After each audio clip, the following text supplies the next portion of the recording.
Hi! Welcome again sa aking garden. As usual, nag-ikot-ikot muna ako bago ko simulan ang actual gardening.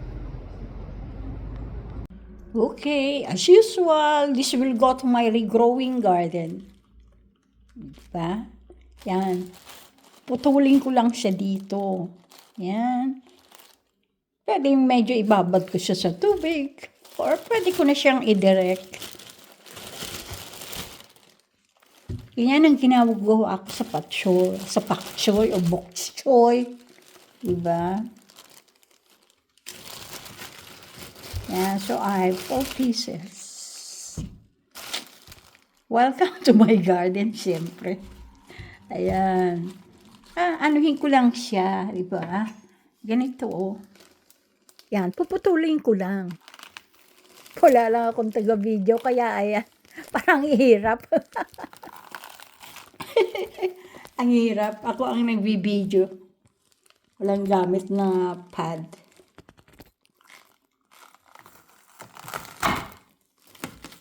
Ayan. So, ganyan. Palaki ata. Oh. Yan. Tapos ilalagay ko siya na ganyan. So, ito, magpapatuloy siya. So, ganyan ang ginagawa ko sa pak choy. So, itong 4 na to, ganun ang gagawin ko. Ito ang lalagay ko sa nilaga o sa sinigang o sa munggo. Diba? O kahit saan na pang-ulam. Hindi lang ito sa gulay na pak choy. Tapos ayan na. Naka-submerge na siya sa water. Pero yun lang, ganyan lang kababang water. Yung pang enough lang na mabasa yung dulo niya. Para mag-encourage siya ng roots. Actually, pwede din siyang yung i-direct mo na sa lupa. Pero kung gusto mo sa tubig lang, pwede din naman. Sa panunod ko rin ng ibang video sa YouTube, natutunan ko itong cut and regrow. Gamit mo siya ng 2 times. Okay na sa akin ng 2 times. Pero siyempre, pwedeng mag-ikat 3 beses. Ayan. June 16 na, ang lamig pa. Tapos yung lamig ng hangin, parang icy. Parang mag-i-snow ulit. Sana naman huwag. Kasi, nanginginig na ang aking mga kamatis. Aking mga tanim. Kagaya ko rin, kaya hindi ako masyadong tanim o makapag-garden, maglinis ng garden. Naman yung kamatis ko, kawawa naman. Tingnan niya, oh. Kasi malamig pa, hindi pa, kumbaga, establish ang ang temperature. Kaya ayan. Yan. Sabi ko nga, June 16 na. Diba? Oops! Nagmamo na ng guwas. Ang lamig sa face ng hangin. O, okay ka na ba, bawang? Yan. Yan, tumubo na ang aking mga patatas. Yes. Yan, di ba? Uy, meron ako ditong itinanim na singkamas. Suntok sa buwan kung tutubo siya. Pero sabi ko nga, cultural gardening. Yan yung mula sa buto na strawberries. O, diba? Summer breeze, snow. Yan. Ayun naman si summer breeze, rose. Yes. Yan ba yung ang daming mga seedlings ng kamatis na yan? Yan, yung hinulog ko lang yung buto. Pero yan, kailangan ko na rin siyang i-individual. Pero ang dami-dami. Puro marami akong kamatis ngayon.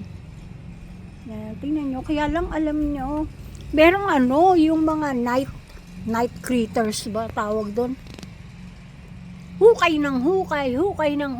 Ako naman, pag umaga, balik ko naman sa pagtanim. Yung mga halaman ko, Gaya nito, ayan, may mga hukay siya. Oops, eto ang update ko nga pala sa aking upside down na tomato. Dahil dito, laging mahangin. Ngayon masyadong mahangin. Kaya ayan sila. Medyo nalaglag siya. Tinalian ko. Ayan.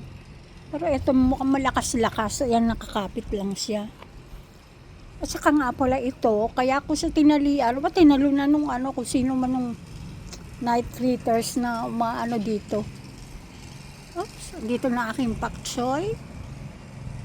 Kailangan na rin siya, kasi tingnan nyo, ayan, kakaroon na rin siya, magbo-bolting na rin siya. Kasi kumbaga, papataas na ang temperature. Okay, dito lang sa parting to na meron ng strawberries. Yan, dito lang. Kaya nakakatuwa na kasi meron ng strawberries. Pero yung iba, hindi pa talaga. Diba? Hello!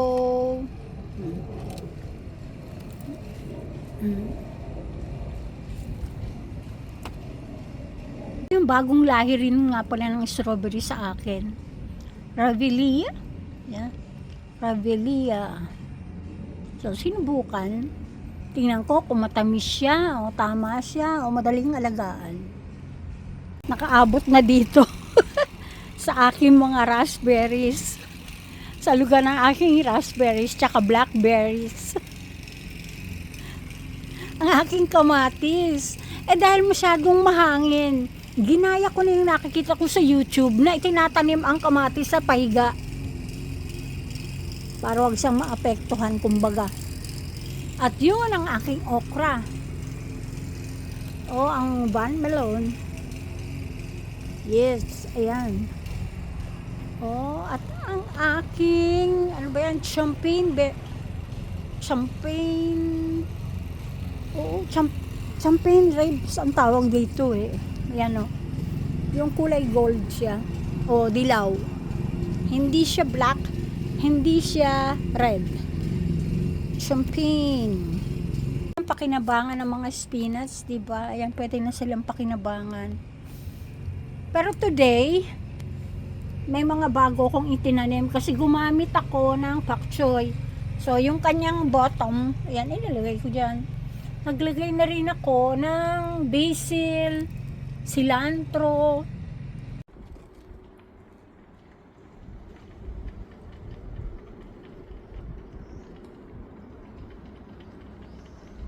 Eto na nga pala ang aking cultural gardening. Ang aking maliit na greenhouse. Kita nyo naman, si aking ampalaya, ayan. At least mukhang maganda mga tubo. Okay, sinamahan ko siya ng basil. Kasi nga, sabi nila, ang herbs daw ay nakakapag-repel ng mga insects. Kasi napuna ako, merong mga insects. Yung mga, ayan, yung mga lumilipad-lipad na parang mga puti. Dito, yung mga puti, ewan ko kung ito yun. Pero may mga puting ganyan na lumilipad-lipad. So, ayan, may basil dito, tsaka parsley. Para protection nila. Sana nga, totoo. The other side. Ilan yan? Akin, 2 doon, 4 dito, 5 rito, 1 melon. Sitaw. Siya yung sitaw na mahaba, yung sitaw natin. Yan, kumapit ka agad. Mukhang maganda ang aking cultural gardening ngayon, taon. Kung nilalagyan ko sila ng tali, ang lamig. Kaya nagsunog ako ng ng tag-iisang papel lang para medyo minute dito sa loob. Effective naman siya. So, gagawin ko na siya ulit kapag may gagawin ako dito na masyadong malamig. So, good luck sa aking cultural gardening. Yung may mga bulaklak na yan, Di ba marigold ang tawag sa atin yan?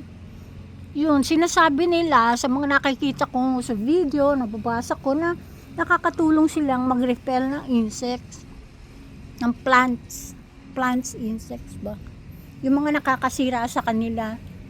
Kaya talagang naglagay ako niyan. Pero dapat pala, mas marami pa yung nilagay ko. Lalo na kung magtatanim ka ng ganyan, yung madahon. Kasi yan ang gustong puntahan ng mga lumilipad-lipad yan. Ba?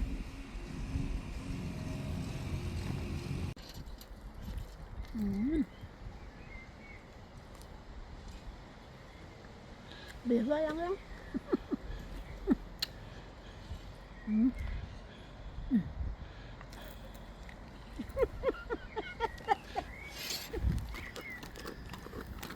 Sabi, Phil.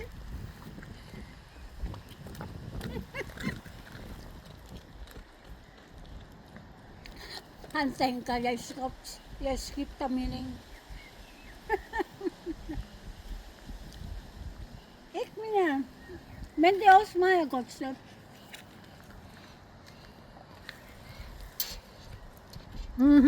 Lang lang. Ik meneer. Ik meneer lang lang.